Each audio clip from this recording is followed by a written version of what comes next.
Alright there, YouTube. How are you? George here. I hope you're all okay. Right, I told you a couple of videos ago there was going to be hi-fi when I had put the B&O back together. So here's the first of it anyway. Now, I bought this on Adverts here. It's a site we have here for second-hand stuff if you're not familiar with it or you're watching from outside of Ireland. And basically how it works, people post stuff up on it, you post a comment and make an offer, and then the person accepts your offer, you exchange details and whatnot. So long story short, the guy had this on for €50, and between the hopping and the trotting, I ended up getting it for 25, and it came today. The reason I got it for 25 was he tried to use it or test it before it came this far, before it left his place, before he packed it up, and the phono stage wasn't working. So he asked me, did I want a discount, or did he want me just to give me a refund? So I said I'd take a discount on it, because I've been watching a good few guys of late. I've always been interested in hi-fi, always, and I've been watching the likes of X-Ray Tony B, Max Arcade. I've been watching that guy like forever, and he just doesn't post very often now. I don't think he's I think he's got a lot of health stuff going on, so I think that's the reason.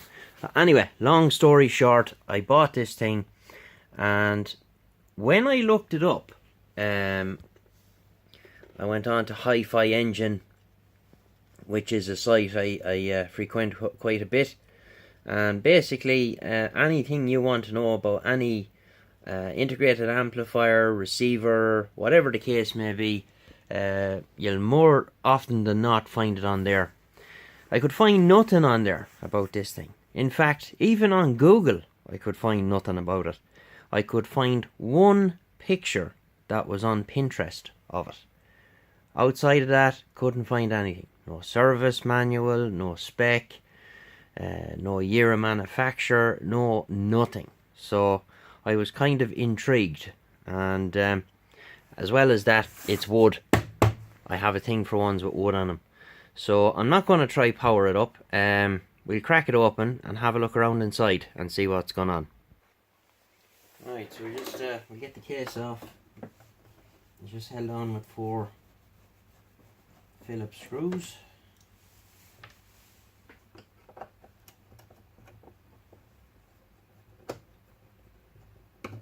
I really like the stuff with the wooden cases on it. I just think it looks really smart. Be nice when it's refinished. I have to be careful with it though. There's a little bit of damage here. I need to fix that. Glue it down with some carpenter's glue before it snaps.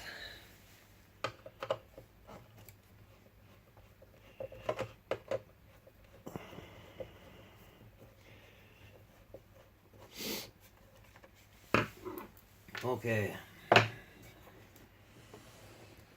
Let's see. Are we in shot there? Where? Okay. That's the lid off. It's missing a foot as well, annoyingly enough, but we can sort that out. Okay, let's have a butcher's. Okay, it's an awful lot cleaner inside than the B&O was anyway. It's had a dial string recently. Oh cool, it's got the illuminated needle for the dial string. Okay. Other than that, it's modular to a degree.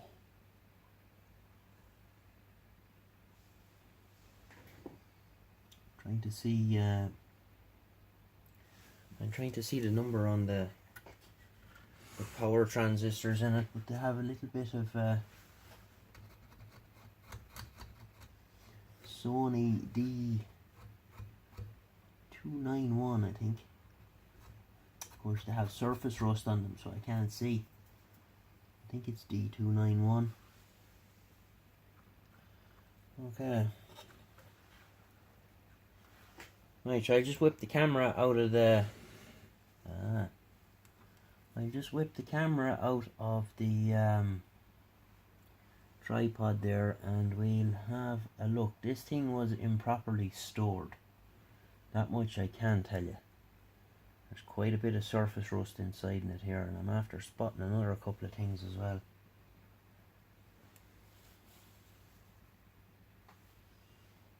Ooh, look at that.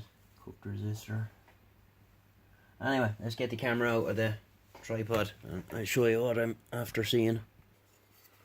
Okay, let's get something to point with. So we've got a cooked resistor here. It's a current limiting resistor. This one a little bit cooked as well. So that's one channel been running a little hot on. And this thing has the Black Death going on.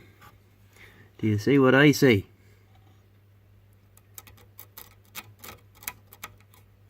Transistor with a broken leg.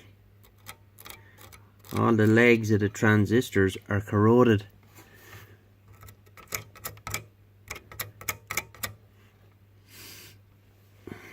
And basically what can happen here as well is that this corrosion can travel right up the legs of the transistor into the package and do harm, make it wide open or dead short or whatever the case may be. But other than that, the cooked resistors, I don't see anything outside of this. Even the caps look okay, but like they're 40 odd years old at this stage, so they're gonna get changed. It's the corrosion on the legs of the resistors is unbelievable. I don't know if you can see it there. Hold on now, I get a bit of light in here. See it? They're really corroded. But we can fix that. So as I was saying, I've been watching a lot of these guys doing the vintage hi-fi and restoring the likes of the Marantzas and the Sansuis and the big Pioneers and stuff like that. And I said to myself, yeah, that looks like a bit of crack, so let's have a go at that. And I did the B&O, and to be honest now, that was a bit of a pain in the hole. The way it was laid out, and it was just awkward to do everything with it, and you couldn't take anything out. You had to leave everything in place. Like on this one here, I can whip out the amp section here. I can take that out, or not even so much just take it out. I can lift it up and flip it over, and I can change out all them caps. I have all them 470 UF at 35 volts. I have those. I probably have most of the caps that's in it. I reckon I have most of them that's in it. Let's see, that's glue on those there. I don't know, no, it's just glue. It's they use glue on these bigger caps to hold them in place when they're doing the waveform soldering. So yeah, let's turn it around and we'll have a look at the back. I tell you, there's a bit of weight in it. Now let's get this little piece of wood back in under here. Now, so just looking, it's got the fuse style light bulbs. Focus, you fuck. The fuse style light bulbs like the Marantz ones have, and they go the whole way along here. I'm really excited about this, the little pointer that lights up. Some of the realistics had that, and I always thought it was a cool little feature. So this axial one here now could be a bit of a pain to get hold of, but everything else that's in it, 220, have that. I even have that, but not an axial. So I think the best thing to do, you see, because I have no information on this thing, I have no service manual, I have no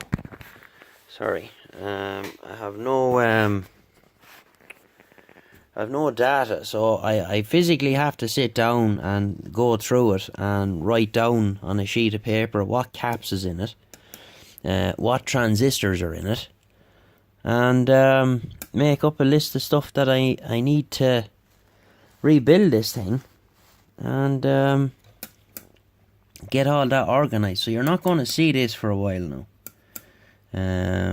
I have some other stuff going on here that's kind of ahead of this. Things that come in and out of here, it kind of operates on a queue system. It's the way you have to do it, or you get nothing done. You see the back of it there, so you have your connections for your external antennas. Your phono stage, tape stage, your record stage, in and out, speakers, 8 ohm. Very surprised to see an IEC connector on it now, I have to say, for stuff of this vintage now. You don't normally see those. You normally see like these, as I call them, the 88 or the shotgun, double barrel shotgun type plug on them. But it's in decent shape. I think it's worth doing because it's odd. And I mean that in terms of that I can't find anything about it. That's why I bought it. Made in Japan. Doesn't tell me anything about its WPC or anything. But it has had work done. That dial string is new. I can tell you that right here, right now. That's definitely new. But there's a lot of corrosion. This I'm going to have to just take one board out at a time and just shotgun everything on the board. All the transistors, all the caps. And then move along to the next board. And get through it, as the fella says. It's about all you can do. So we'll leave it there for this video. I'm kind of excited about this now, I have to say. I bought a Sansui the other day as well. An A114 Mark II or something like that. I think I paid €15 for that. And I have a Pioneer GOT as well. And I was telling you about the guy I know that's retiring, and he says he's got a load of hi-fi stuff for me, so that'll all be exciting stuff to get through. But this is an ideal starter project because it's kind of small, and it's not too cumbersome, and we'll be able to get all this stuff out handy enough.